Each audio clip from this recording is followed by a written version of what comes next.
Now, in this particular sequence here, we return to Connor and dealing with the android who turned deviant and murdered his owner. And there's some really cool motion capture going on in this scene, and the detail on the android is really good, and you might actually recognize the actor. It's such a good graphical sequence. Now obviously he doesn't respond well to humans, so we're going to send in Connor to see if we can extract some more information from him.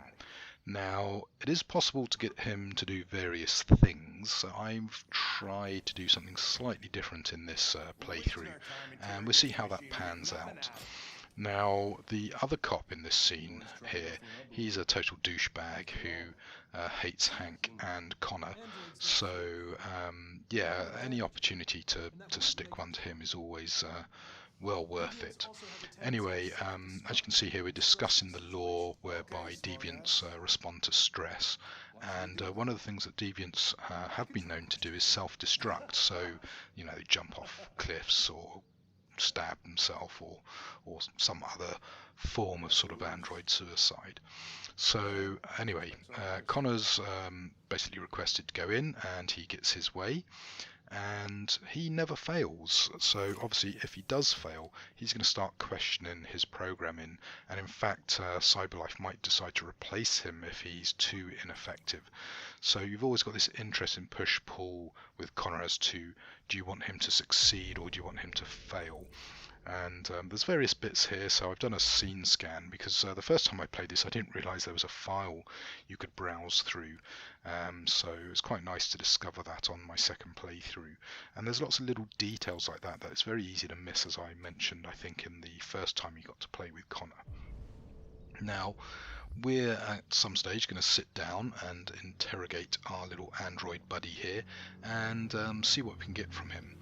Now, for some reason, when I've been playing Connor, I've been having all sorts of control problems, which I didn't have on the first playthrough. I think it was being used to this scene. I was a bit lazy on some of the button presses, and that's one thing you do need to watch out for with the game, that when it gives you an icon, you have to press and hold the button quite often for it to fill up, and if you just quickly press it, it doesn't always recognize your press, so you do have to be careful of that. So we're gathering a load of data here, and you know, if I was spending a little bit more time lurking on these reveals, you'd see that he's been abused by his owner and damaged by his owner, and this is definitely an android who's been mistreated.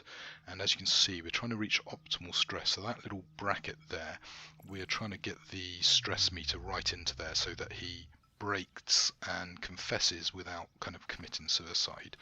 So I've decided to confront him with pictures of his owner, and obviously depending on your approach, the android will be more or less receptive to your questioning, and it's very well done, this scene actually. I really enjoyed my first play through it, and I had a lot of fun playing through it here, doing totally different steps with more or less success than my first playthrough. And yeah, the close-up shots here, again, I keep going on about the graphics, but you just can't get past. This is probably one of the best looking games on the PlayStation 4, and this is in-game engine, this is not CGI. It does sort of obviously have a fairly scripted graphic layout, so it makes it a bit easier for them to up the quality than maybe like a Call of Duty type game, but it's still very impressive. And you know, you're doing kind of good cop, bad cop. Now, as you see, because I've been so nice to him, his stress has dropped, so you've got to be nasty enough to push his stress up. Now, I think I try and probe his memory in a second, and I did have some major problems with my controller at this point, so yeah, we might not succeed on our memory probe, so if I remember correctly it will come up.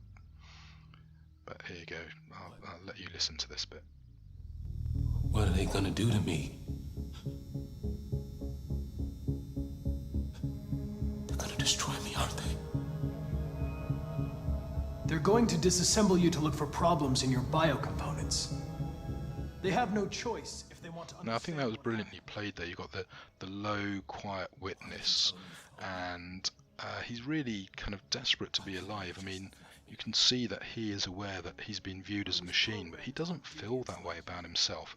And Connor is brilliantly played here, very robotic, not really caring about the plight of his fellow android.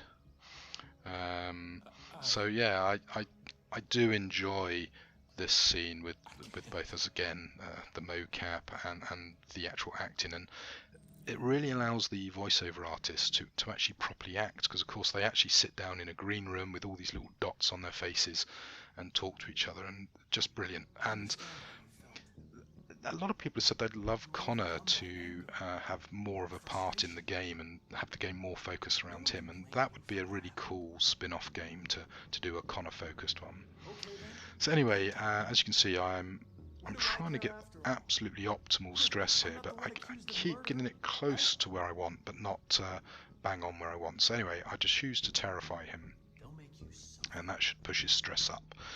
And of course, the danger is if you push too far, he's going to freak out and shut down and try and kill himself. If you're too nice, equally that makes him calm. So you see, I'm right on the edge there. I think I'm going to break him. So I didn't get a chance to continue. So you've got to be a little bit careful here. So unfortunately for Connor, he is struggling. So right, let's try and probe. And as I say, I think this goes a bit wrong here. I pressed R1 again rather than R2. I keep doing that. And then some of these key combinations are a nightmare, because you like R2, circle, R1, that's quite a contortion to do on your hand. And then suddenly you've got to do the square as well. It's like, come on. So obviously you can do this, but it's deliberately tough. It's like you've failed, and he's resisting. And there you go. Being a deviant, he's able to resist better than a normal android would be able to. And this is a little bit of a shock to Connor. And yeah, we're going to have to give up. So I'm afraid, Connor, you've failed this mission. Now, in some ways that's good, because, you know, Cyberlife are a bunch of douchebags and Connor works for them, so that's quite good fun. Unfortunately, it's bad because it allows our douchebaggy cop to come in and decide to muck around with the android. And as I say, Hank's got actually a bit of sympathy for the androids. Now, as you can see here, the cops are mistreating the android, and Connor's a bit concerned, and not out of sympathy for the android, but from a sort of solving the case point of view. You don't understand.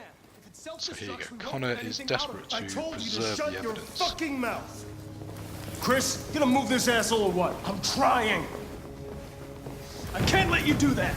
Leave it alone now. I warned you, motherfucker. That's enough. Mind your own business. So here you go, we've got a nice bit of sort of Reservoir Dog stuff going on here, with guns being pointed everywhere. Now this guy obviously really just wants to blat Connor, and he doesn't have much time for Hank. And he's a right ambitious arsehat, so it'd be lovely if Connor could like chuck him off a roof or something. Maybe he can, I haven't come across that bit. So anyway, Connor is trying to get the android to confess, but yeah, it's interesting that you've got this as a potential option. I did in another playthrough over-egg the stress a bit, and our witness here took rather drastic measures over that, and I've seen some really fun playthroughs where this android interacts with Connor in a really cool way. So as I say, this scene here, I've seen 4 or 5 variations just in this one scene, and that's what I love about the game. Anyway, that's it for this one. See you in the next scene.